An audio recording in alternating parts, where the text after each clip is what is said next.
Join me today for the most gruesome and dark moments in the African history. The history of the horrific deeds of the Belgian king in the Free State of the Congo.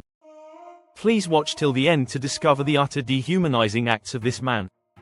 Chief Lontulu presented 110 twigs to a foreign commission on December 12, 1904. Each twig symbolized a villager who died under King Leopold of Belgium. Chief Lontulu sorted the twigs into 4 piles: tribal lords, men, women, and children, and named each deceased person individually.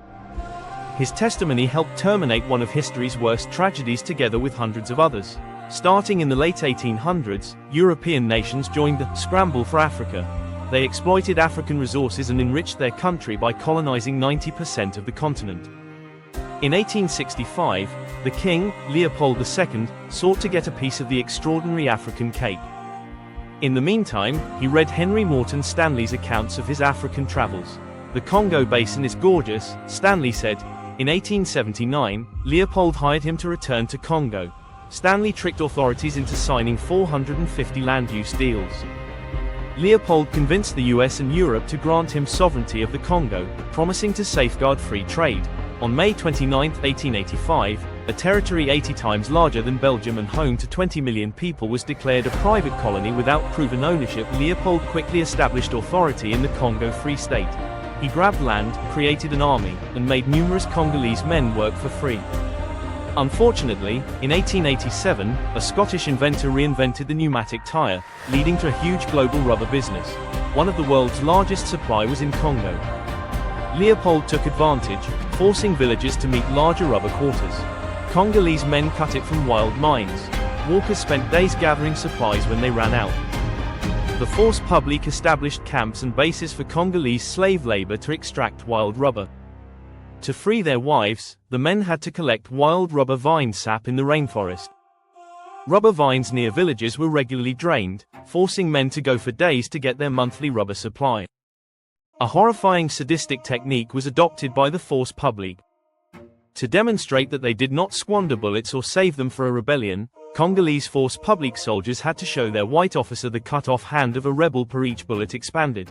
When soldiers missed or shot game, they may cut off the hand of a living victim to show their officer. To meet the impossible quota, Leopold's soldiers held women and children captive in villages. Soldiers raped women and starved children. People rebelled in Congo.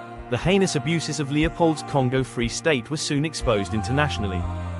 In 1890, American journalist George Washington Williams accused King Leopold of dishonesty, fraud, robbery, arson, murder, slave raiding, and harsh policies. The 1903 report by Ambassador Roger Casement confirmed the nature and extent of the atrocities. Leopold ceded Congo to Belgium in 1908 under pressure. This was not fair. Leopold received 50 million francs from Belgium for his incredible sacrifice for the Congo. The following year, he died. The Congo was a Belgian colony for over 50 years until its independence in 1960. The Congo chose its first prime minister, Patrice Lumumba, that year. However, a US-Belgium coup overthrew him months later. Under Belgian supervision, Lumumba was killed in early 1961. The coup established a decades-long tyranny.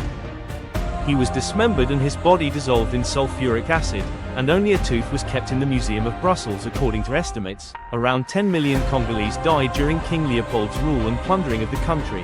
Despite the devastation, reparations have been ignored. King Leopold's monuments, constructed on inhumane cruelty, are still visible across Belgium. Here comes the shocker.